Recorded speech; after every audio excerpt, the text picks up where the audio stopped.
Hello everybody, I want to give a refresh on RADs. So the document you're working on today has some good links on it. It has some good links to videos and websites and other resources that will help you work through and perfect and make sure you're okay with RADs.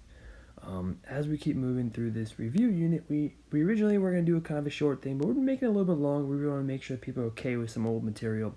So we will have some sort of assessment at the end. I'm not sure if it's going to be a quiz, a homework assignment, a group thing, but we'll have something. But for now, I just wanted to talk a little bit about RADs and make sure everyone's on the same page. All right, so if we're looking at RAD 32, right, we need to simplify. We need to break this down. We're always going to break this down to two things. We have our perfect, and we have our leftover. So the question is, what is the largest perfect square that goes into 32?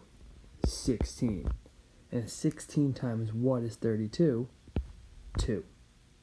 Right, so this simplifies down into 4, and we bring the RAD 2 down. Now we get very used to working with perfect squares, but there's many other things we could focus on.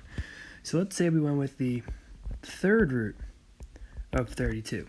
Same idea, perfect leftover. But now we can't use 16 because 16 is not a perfect third root. Well, know what's a perfect third root? 8. And the leftover, third root of 4.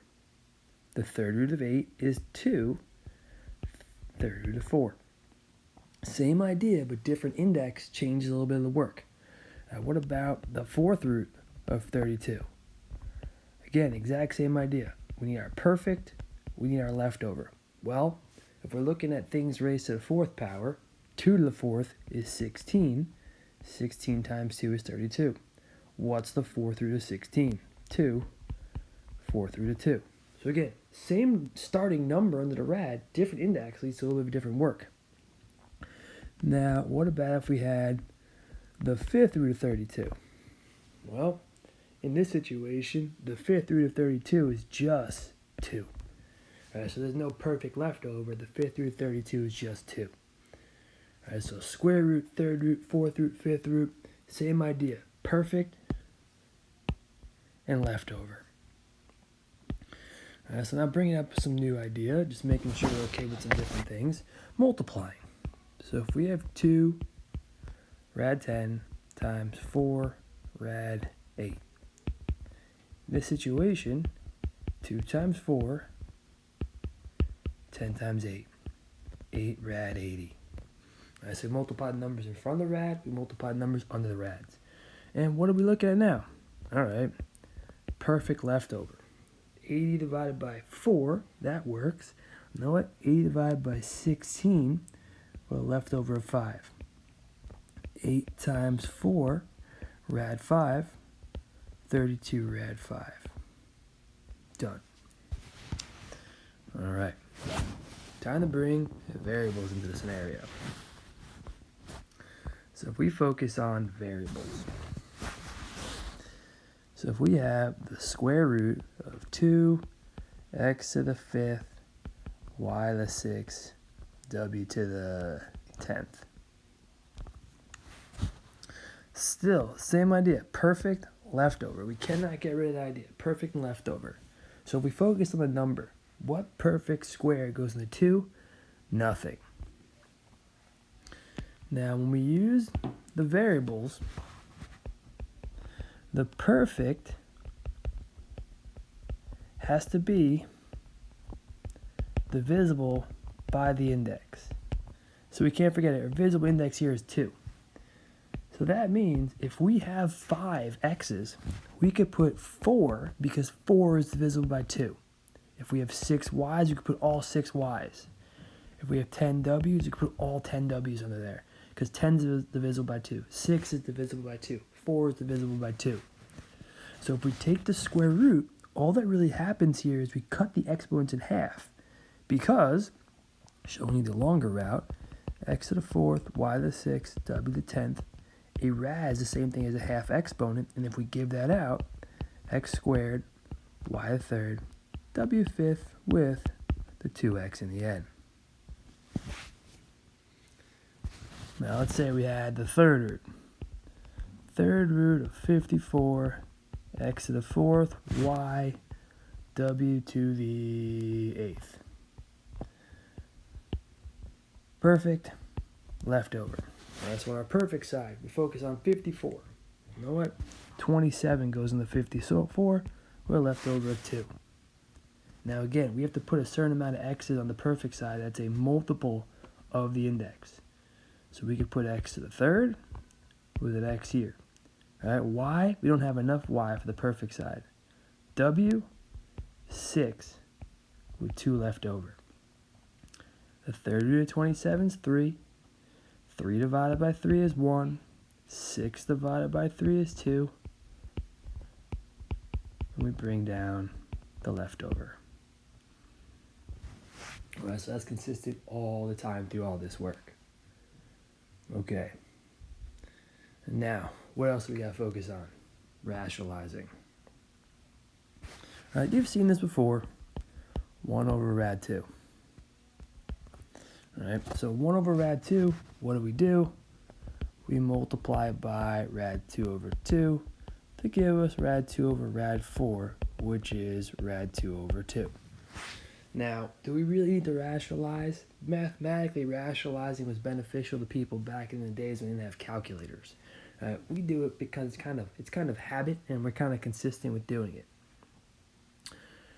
But and it all depends on what's going on. So imagine we had rad 5 over rad 3x.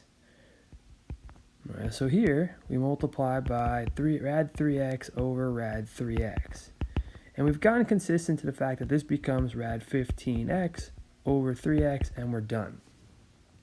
But what's happening here is we're multiplying by something to make our denominator perfect. So if we had 1 over the third root of 2, well, if you multiplied by the third root of 2 over the third root of 2, it gives you the third root of 4, which is not perfect. Right? That's a great work, but it's not helping us. Right? So we got to change it up. We can't multiply by the third root of 2. We need to make this perfect. Well, you know what? If we multiply by 4, we get the third root of 4 over the third root of 8. The third root of 8, that is perfect. So the key thing is we want to make the denominator perfect. And it's not always going to be multiplied by the same thing. So in this case, we multiply by the third root of 4. That gets us there. Now let's imagine we have 1 over the fourth root of 4x. All right, we can't multiply by the fourth root of 4x. We got to figure out something new to multiply by. Well, if I think about my perfect fourths, right? 1 to the fourth is 1. 2 to the fourth is 16. All right. 2 to the fourth is 16. So if I multiply by 4 and 4, that's going to get me the fourth root of 16 in my denominator. That's perfect. How many more x's do I need? I need 3 more so that these become x to the fourth, which simplifies.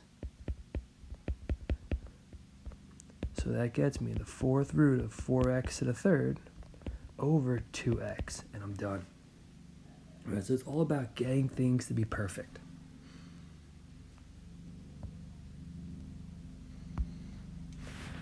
All right, now, 2 tricks to help make life a little bit easier. If you have 10x squared y over rad 5xy, a common thing that people don't realize is that this can be simplified. Right? One thing we learned in the exponent unit is anytime you can simplify something, do it. It makes your life easier. Because the idea is if they both have a rad with the same index, technically, this is what we have. Right? They could both be under the same rad. Well, if we have that, then we can make this just 2x. And in the end, there's no simplifying needed. Done. So if they have the same rad, one over the other, simplify it. So if we had something like rad 40 over rad 80, this is the same thing as 1 over rad 2. which multiplied by rad 2 over 2 to get rad 2 over 2. How much nicer is it working with that instead of working with the rad 40 and the rad 80? So again, just a simple rule to help make your life easier and make things less complicated for yourself. All right, last thing to touch on is what is called the conjugate.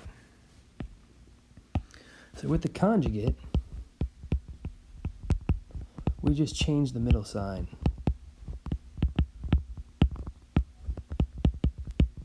All we do is change the middle sign. So if we have 1 over 1 minus rad 2, we multiply by 1 plus rad 2 over 1 plus rad 2 to get 1 minus rad 2 plus rad 2 minus rad 4. Well, we can't do anything with the 1 plus rad 2. But our denominator, which is great, the conjugate leads to the two middle terms canceling out. Which leaves us with 1 minus 2. 1 plus rad 2 over negative 1. Negative 1 minus rad 2, and we're done. All right, so conjugate, we just change that middle sign. With another example here. Let's say we had 2 plus rad 6 over 4 minus rad 2. We're going to multiply by 4 plus rad 2 over 4 plus rad 2. Gives us up top 8 plus 4 rad 6 plus 2 rad 2 plus rad 12 over 16 minus 4 rad 2 plus 4 rad 2 minus rad 4. So up top, what can we do here? Not much, really. All right, so we could simplify this into rad 4, rad 3 for 2 rad 3. So we still can't simplify anything there. This is minus 2 in the end. So what do we got? 8 plus 4 rad 6, 2 rad 2, 2 rad 3 over 16. We got 14. All right, so we cleared out the rad. We didn't do much. The numerator is crazy, but it is what it is. Well, no, one more thing we can do. Divide everything by 2. So our absolute best answer here is 4 plus 2 rad 6 plus rad 2 plus rad 3 over 7. So hopefully that's a good helpful video to get us going on this unit.